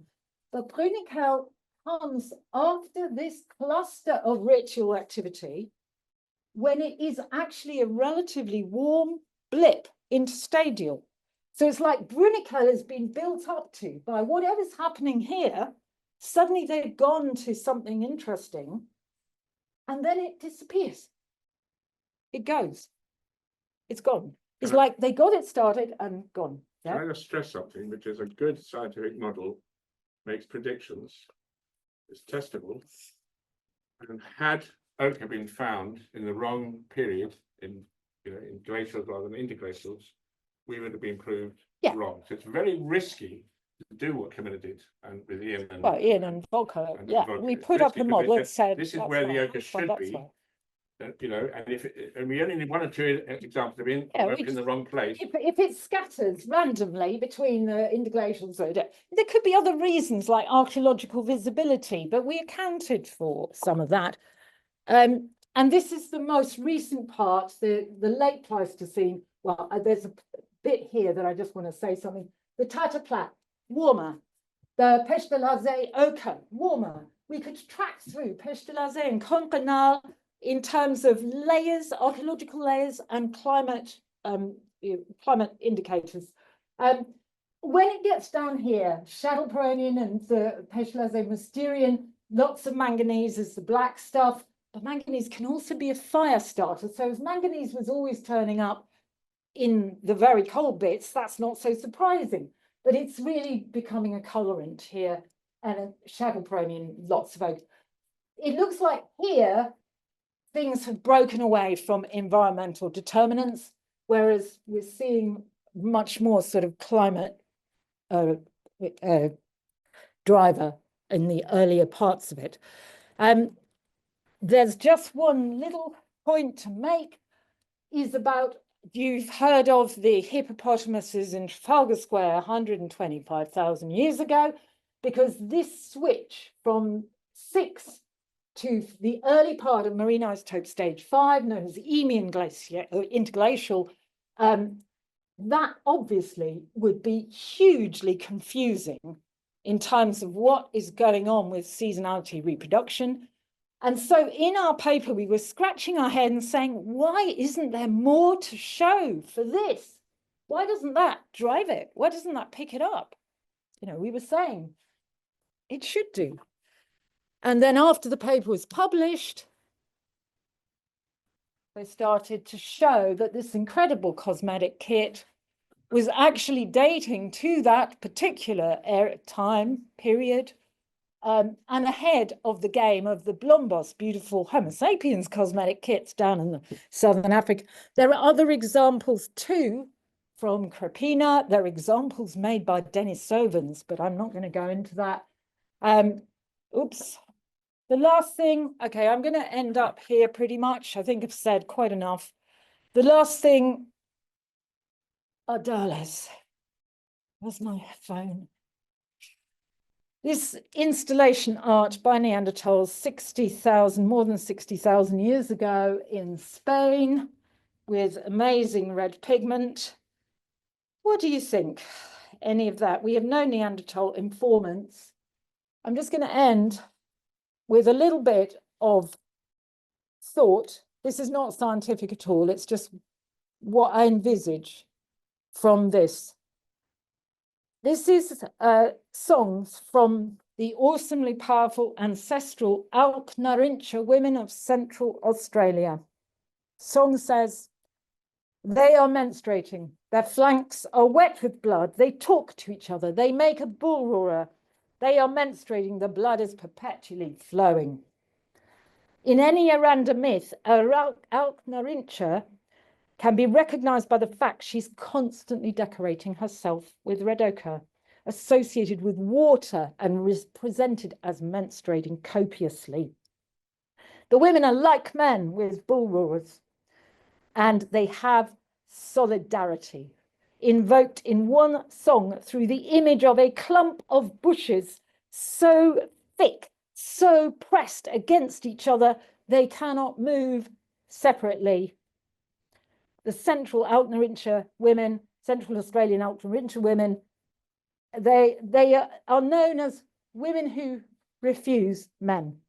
In fact, it means eyes turn away. Another song says, they say, I won't go with you. I will remain an Altnerincher. They whirl their bullroarers. They stay where they are. They sit very still. The man wants them to say, I'll go with you. But they remain where they are. I don't know what that means.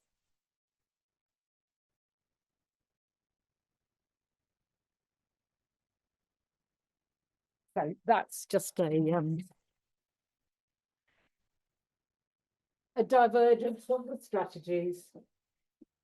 Philandering males, the Trump model of philandering males, targeting menstrual females, non-cycling females will resist it. The ways to resist it, if the environment forces seasonal reproduction, try and just hide menstrual signals, don't big them up. That'll be Neanderthals in the Ice Ages. If it's non-seasonal reproduction, you've got to mix it up and confuse those menstrual signals and not let the Donald Trump males know when it's happening. That's why menstrual surveillance in the United States with Donald Trump as president is something not to allow. Modern equatorial Africa, our ancestors in Africa would have done this, and Neanderthals would have started to do this. They would have started, stopped, because of those glaciations. It's like it took them a late period to actually get it all going. But to sum up, the reason we're all here is because in our case, our grandmothers discovered that the power that they know. Yeah, and they could continue, they got it on a continuous trajectory, whereas Neanderthals would kind of changing. Having to reinvent the wheel. And therefore, and with the possibilities. And then climate change, they lost it all and had to start all over again. With the possibilities of patriarchality and a certain level of male control there, made life harder for them, demographically, less support for those babies, more juvenile stress, more male dominance, women having to be where the males are, not where their own mum is, therefore the poor kids don't have their maternal grandmother. That kind of thing would be it. That led to extinction. A lesson to us all. Right. Anyway, okay, questions. Any questions? Erica. We've got Erica, we've got Lex, we've got Kevin. Sorry? What? Yeah. I'm so sorry. Well, where is the microphone? So sorry, guys. Are you listening? Are you able to hear? Sorry, I would do. Couldn't get up just to make the Zoom people see what's happening. I'm trying to get this view onto a gallery. Sorry. Right. Yes, please. Yeah. Or I can tell. Just what's the, I'm just want to clarify for myself and maybe for others what the step in the argument is about. It's just a small thing, really, about seasonality. I totally get, and I by the way, I think I understand so much better now a lot of the arguments about the cosmetic coalition and everything. Maybe 3 lectures, and anyway. Great Could stuff. be, yeah. But my one little thing I'm picking on is because I understood very well the steps in the argument about the red line and the menstrual synchrony and the symbolic action on that level. But what is the step in the argument about seasonality and reproduction? There says environmental forces, seasonal reproduction. Can you just say just a small thing about what you take me for granted? It's obvious to you, but what is it? Like that spike, like, yeah, okay, when there's seasonality, you don't need it. When there isn't, we need it. Put it again, that if you've got reproductive synchrony, a male cannot go from one female to the next female to the next. Why do we have reproductive synchrony according to seasons? Because of is it because of food? Is it because for Neanderthals, there would be an incredible rhythm of availability of food particularly in support of extremely The energetically. people don't have sex when they're hungry. No, it's about the energetic, it's, Okay, no, it's because of food though, right? Like, it's like- it'll be, but it's, obvious. hang on, Erica. Sorry. It will be because of sustaining the energetic requirements of mothers. That's why I was talking about the little Rhone Valley Neanderthal who's born in the spring to early summer, when the mother would have had lots of food coming to her and she could adequately breastfeed. Whereas by the fall, she weans. That to me would explain why women were clever and have past experience and friends would not want to have babies at that time because they know. But based on the model of gender relations, it would seem that Erica, the men wouldn't necessarily care. no, So the why- females' bodies will be attuned by energy levels, will be attuned to whether they are actually fertile cycling by availability. So I showed you the charts of the jeune trois women who have births going within a few months, a window of a few months, because that is the time of the year when there is food available that gives them sufficient energy to have regular fertile cycles. They get pregnant. The pregnancy obviously is going to be 9 months later. It's related to energetics. I'm sorry if that was not coming over clear. With the Inuit. That's fine. With the Inuit, Yeah. till quite recently, during Yeah. the long cold winter, the women just didn't cycle at all. So you have a really, the body does respond. The bodies of all mammals respond to. It's actually Yeah. happened to me too. I just didn't Oh, click it yes, all, and I just yes. thank you. Obviously, for us in our extremely food affluent society, it takes you're not going to get many seasonal effects, but in populations all over the world, there will be strong seasonal effects on reproduction just by the availability for women of whether they get that. That's what it is. And with Neanderthals in the Ice Ages, never mind Denisovans out in Tibet and Harbin and so on, this would be an extreme seasonality. That's why. That is So helpful when yeah, no, that's the number one question because it to is put. true that Absolutely. we tend to assume things. No, sure. I was too That's- rushed through. Yeah. I was too not able to. But either you can still have a period but not ovulate. But then if you're really under suppression, you would not necessarily have period. You actually be amenorrheal, which happens to female athletes sometime if they're under so much stress, energetic stress. So it is a matter of energetic stress, really. And there's a lot of biology work on that area to show for it. Yeah. Lex, you were going to, and Kevin, I need your help with some of the genome stuff, Kevin. Yes. I'm just wondering, do you have any idea of how the female cosmetic coalition's strategy spread? Like, was it word of mouth or did they all enter the coalition themselves? This is a great question for Pan-Africa. So the question for Zoom was, how did the female cosmetic coalition spread? Gosh, that's a hard one. We really have the picture, Dapshauskas that I showed earlier is giving us the picture of these indicators of ochre in North, East, South Africa. Start south. Ian is pretty strong. Ian can maybe help if he's here. Pretty strong about Southern Africa being really cutting edge, but Southern and East Africa. Now, when I'm showing that the males are kind of looking at that line of females, those males have kind of come from other groups. And they would be coming from other social groups. There's going to be a sexual selection effect where the males are choosing those cosmetic females because that is good for the vast majority of the males. It's not good for the Donald Trump male, but it's good for the vast majority of the males. So what you're going to get, what is driving that explosion is actually a mutual sexual selection thing where females want the males who are ready to do some work and the males want the females who are doing this cosmetic strategy that starts the symbolic and starts the moral domain. So you're going to get a speciation effect of sexual selection. That is my Darwinian answer. to that.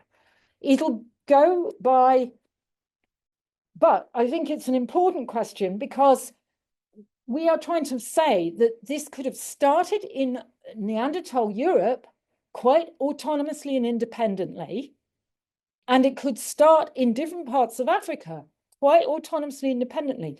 What is driving it is the encephalization, the pressure on females of the energetic requirements of the larger brains. That's driving it. They're coming to similar conclusions at similar time, but Neanderthals in their environment are doing this stop, start, stop, start, whereas for Africans, suddenly it does build up in many parts of Africa, and then at that magic date moment, it kind of all joins up, and something magical occurs with some kind of spell of red ochre. But it's a really tricky question to answer. I don't know if either Ian or Chris could tell us more. Once you get to the 160,000 Do you want actual to speak revolution, here? which we think of as like women saying no and signaling that no, like, you know, our bodies are sacred, no means no in blood. And that, and of course, one word for that is sex strike. That is intrinsically transracial. There's no point being on strike in one little locality, and then the other women over there are not on strike, because obviously the males are very mobile. They'll pick where, you know, they'll exploit the fact that women are out of synchrony. So the way to make that work is to use the moon, isn't it? Is to say, right, whenever the moon's dark, we're all saying no, and then that is already that's intrinsically, the word I often use is transracial. It just cuts across boundaries. If we could find that out, we can recreate. Oh, I see what you're saying. Yeah, yeah. I don't think word of mouth is necessarily the way round to put it, though. I think it's about examples. participation in ritual. It is getting a rhythm of ritual in relation to lunar cycle. But perhaps sort of word of mouth in the same sort of really good singing is very contagious. Singing. And I think the way Jerome would put it is this song is incredibly contagious. Everyone wants to sing it, and it somehow you hear it, you echo it, and it it's all over the place. I think I'd rather have the singing be contagious idea than using sort of speech and sort of trying to persuade people. I think it's more like with like hunter-gatherers is happening in it, and the magic spreads. With hunter-gatherers, I think that's our model for communication. But of course, hunter-gatherers, as I was talking about those people that I should say, the Lincomian, Ranisian, Yersmanovitsian technocomplex that spread across Europe, which Latikun and Ranis were part of, and they, you know, that's a population where they would have been trying to keep their links to the idea that there's warring armies. Are you joking? These are both Neanderthals, dwindling populations, those LRJ people who are not ancestors of people today. They need to keep links to any group they can. They do this bilaterality. There would be ritual as ways to maintain those groupings. I mean, that would be what it would be. Kevin, you had a question, then I want to ask Sue. Yeah, so thank you. That was such a so the thing that still puzzles me about the Neanderthals is in the human model, you know, how the women basically get the men to go and hunt, partly so that by cooperating amongst themselves, and that gets off the ground more easily if you have closely related females living together in the same place. And that seems to be missing in it does. So I wonder, in the Neanderthals, is it possible that in the warm periods they actually are maybe they're trying? So that's so do we know these little scraps of data about sort of natural local in Neanderthals? Do we know where that sits in the place? We have two examples of genome analysis that gives a picture of patrolocality, but we can't, you know, that is so difficult to get populations where you get enough information on that. One is in Spain, one is in Siberia. Do we know if it's in the warm periods or the well, one's in Siberia, one's in Spain. No, they're both in like the last 50,000, I think. I suppose if we could say. I don't think, Kevin, I doubt somewhat that they would be switching social structures I know it's so it's much. strange, but it would Because really you could support still your get- theory. because- It's true, but I'm not going to try and pursue that really. You could still, there is no way that it is true that women who are not relatives of each other cannot do ritual. I mean, I've done talks on the African traditions of rituals of rebellion, and some of the most impressive ritual is actually organized by women who do not necessarily have matrilineal relations. that's interesting. Because Yeah. you need the ritual even more if you're not relatives. Yeah, You need it see. even more. Yeah. It's just that, as you say, it's hard to kick it off. Yeah, It's that's hard to right. get it to roll. Whereas what happened with the Africans was they got it to roll, and they were supporting those weanlings in a way that the Neanderthals Well, weren't. One of the ones I would always stress, of course, is that in Central Africa, the moon is more important than the sun in the sense that Great. you get seasons, but there might be 3 or 4 Yeah. seasons, rainy seasons, dry seasons, but you don't get like summer, winter in the way that the Neanderthals would have done. So you can argue that where you have extreme seasonality, the sun's your clock.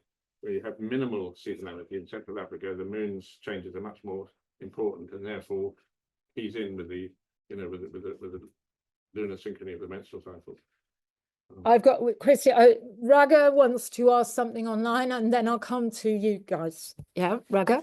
Oh, hi, thanks, Camilla and Chris. It's lovely to hear your voices and everything. It's a long time. Anyway, I'm thinking of the act of birth, giving birth, and how central that must be to the mother and child. Yeah. And other people. It must be a ritual in itself of a kind of sacred, very deep, extraordinary experience that people want to come in on it. So it would, everyone in the group would feel pulled to honoring this event. So I think that we need, if we're learning something, to understand how it would be to have a baby that's covered in blood, and we are involved with the blood. It's part of the event, and how that must be licked away, just like all mammals. I imagine all mammals lick away the blood, and I think it would be wonderful to explore other animals in that ritual of blood and birth, and see that it's our right as humans to be able to tolerate that, because we don't, on the whole. Not sure the males would have been allowed anywhere near the childbirth. No. We don't know that, do we, Chris? We don't know that. No. Well, we know a little bit about African hunter-gatherer birth practice, and some of the people here, if Jerome's here and Ingrid's here, they would be able to talk a lot about Central Africa. With Jinkwasi, for instance, Kalahari, a woman will make a choice to give birth by herself almost. Mhm. It's pretty remarkable. And there may be some powerful reasons for that. We also have examples from Inuit childbirth practices where a child may not be named until that child has kind of been brought to the group, and the grandparents may do the naming. So that is an extremely, for hunter-gatherers, this is an extremely difficult time, a dicey time with the question of the child's survival there. Yeah. So I can absolutely imagine that in this situation Neanderthal groups would have been in, of really dwindling, stressed populations, the birth of a child would have been of enormous significance. Yeah, that's what I think. Yeah. Yes, And but it would have been precious, and they would have wanted to participate in the welcoming. yes, but I think it's a little unlikely that males were necessarily anywhere near that until there would be a staged process. But Maybe this is the this beginning. is an area of speculation. I haven't got Yeah, any data. maybe this is how we learn to love, physically love. I have a quick intersection. Just wondering, have there been any mother-baby burials found for Neanderthal, or is it only? Because I think there have been for Homo sapiens. I think there may. Oh, we have very young Neanderthal burials. I'm trying to think. Oh, I need to silence this. I'm trying to think of a mother-baby one. There have definitely been some mother-baby with modern human ones. I'd need to look up more data about that. It's a good question. Yeah, just because I was thinking that would give an indication about what the relationship between mother and baby was, at the time. How the there would be some indications with if the burial goods or markings or the positioning would give some indication. Yeah, surely, but we need more data. Okay. Right, I have. Thank you very much. Thank you. Thanks, Dr. Raga. I have Christine and lady at the back. I don't know. And that is, I suppose that when they started the cosmetic coalition, that it was something that's never happened before. And it would have been When you say they, meaning Homo sapiens or Neanderthals or either? Right, we're looking at Africa there. So, thinking it was a new thing. Yeah. And maybe it spread because it was new. Maybe it's a bit like the internet or something, or cars, or Could be. Oh, great. Yeah. But you know that were you here last week when we were hearing about Mwajo with Jerome and Chris? Mwajo being this mimicry through creating laughter at somebody who's done something obnoxious. So pegging down somebody who's been an absolute arsehole by just pantomiming their behavior and getting everybody else to laugh. Now, if we think about what happened, because those little cartoons I put up, this would be happening for Homo erectus too. The girl who's menstruating is the one who can kind of flash her eyes at the number one male. And the other girls or the women who were maybe her friends and relatives, try to take her down a peg or two by doing a bit of, oh, but we can too. Oh, but you see, so the Mwajo beginnings of it could go quite deep time before, because of brain size, it becomes an all or nothing line. Whereas in the beginning, it could be a bit of hustle, a bit of teasing, a bit of fun and play. And then it gets serious, a bit serious, or it's play war in some way. But okay, there'll be an aspect of novelty, no question. What's really novel is the behavior of the males in some ways. How do they respond in some ways? And what they do is what's really novel. Yes.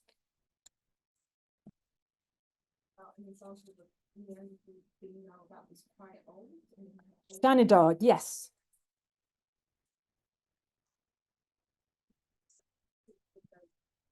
There is some evidence throwing that there are not very many older Neanderthal females. I was fairly surprised by the age range for Stanidard Z.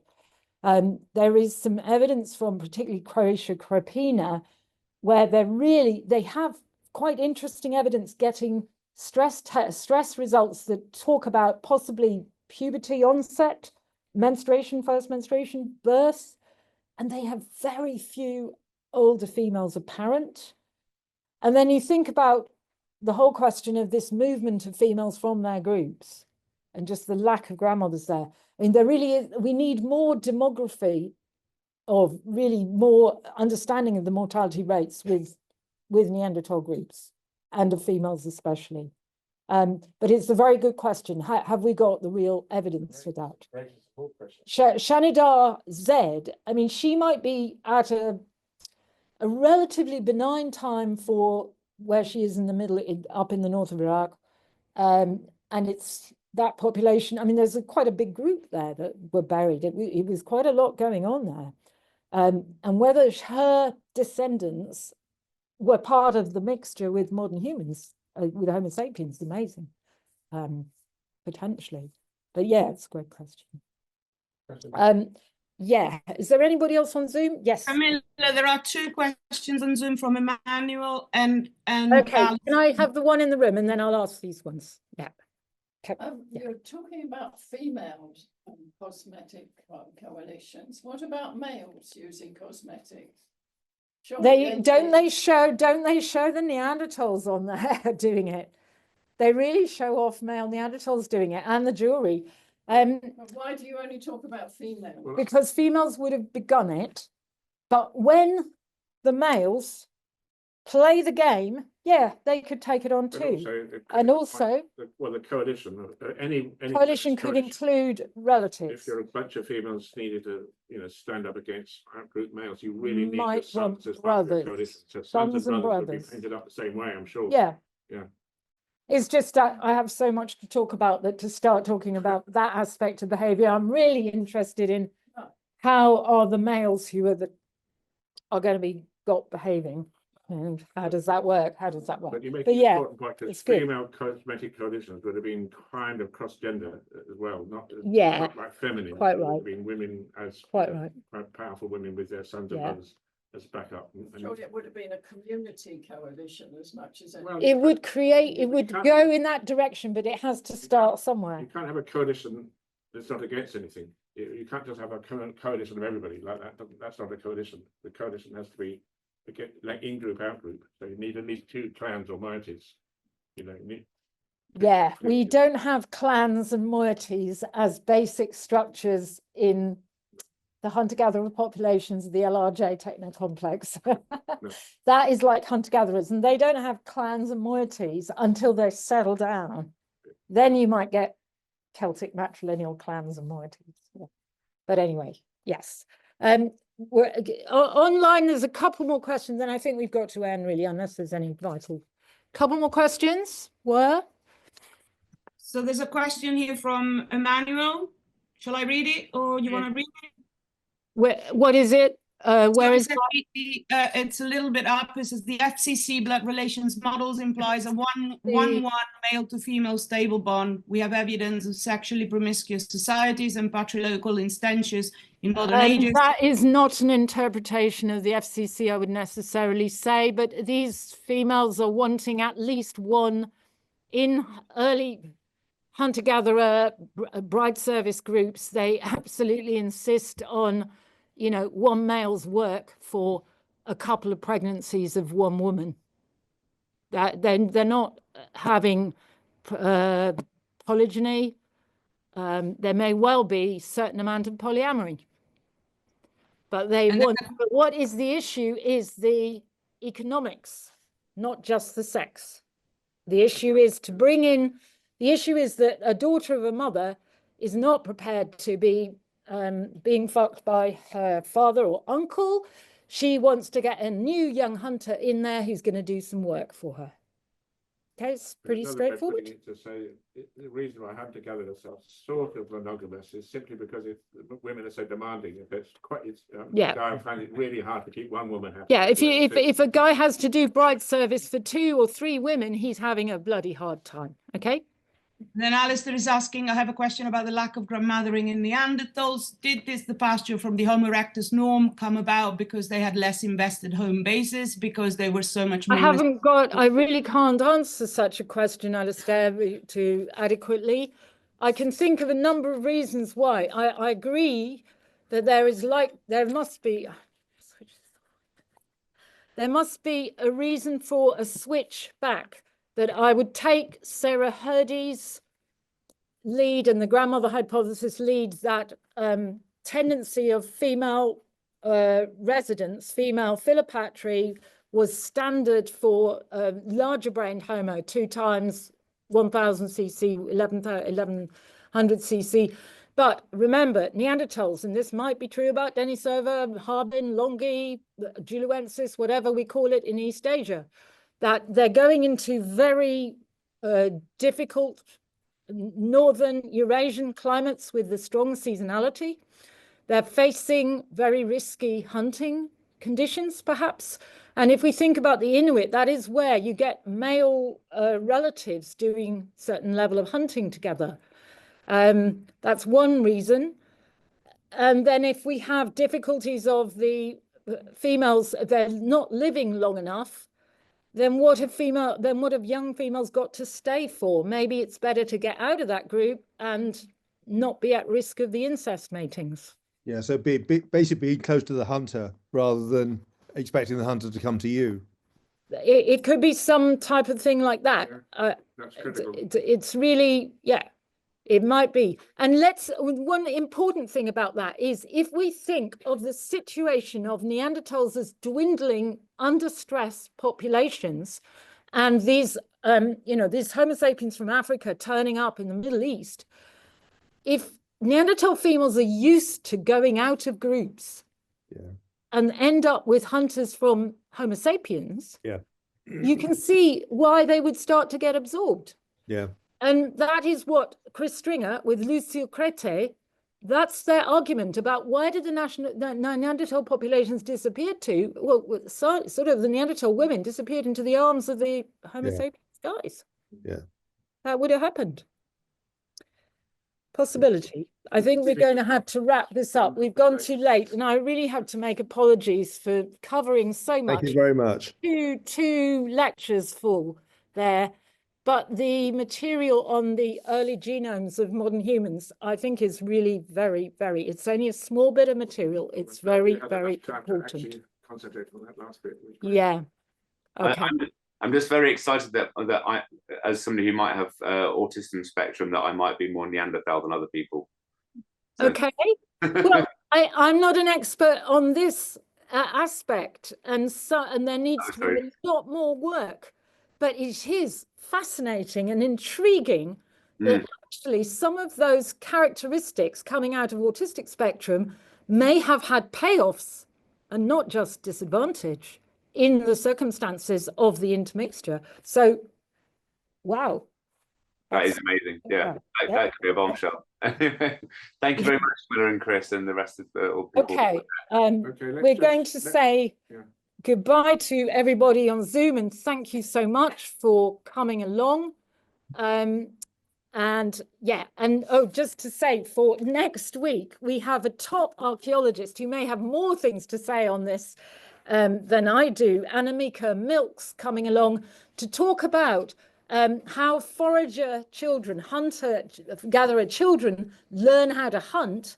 And she's done a lot of work with the Bayaka Benjele, Jerome Lewis, but she's also an archaeologist of the Middle Pleistocene, of Neanderthals, famous for the wooden spears and kind of boomerangs that have been found in the armory of some of the Central European humans. So please do come next week for Annemieke Milks. And for anybody. Thank you. Thanks, Camilla. Thank you, Camilla. Thank you brilliant. for lasting through all that. Thanks, Bye Camilla. to everybody on Zoom. Bye. Thank you for staying with us. Thank you. Thank you. Bye. Bye.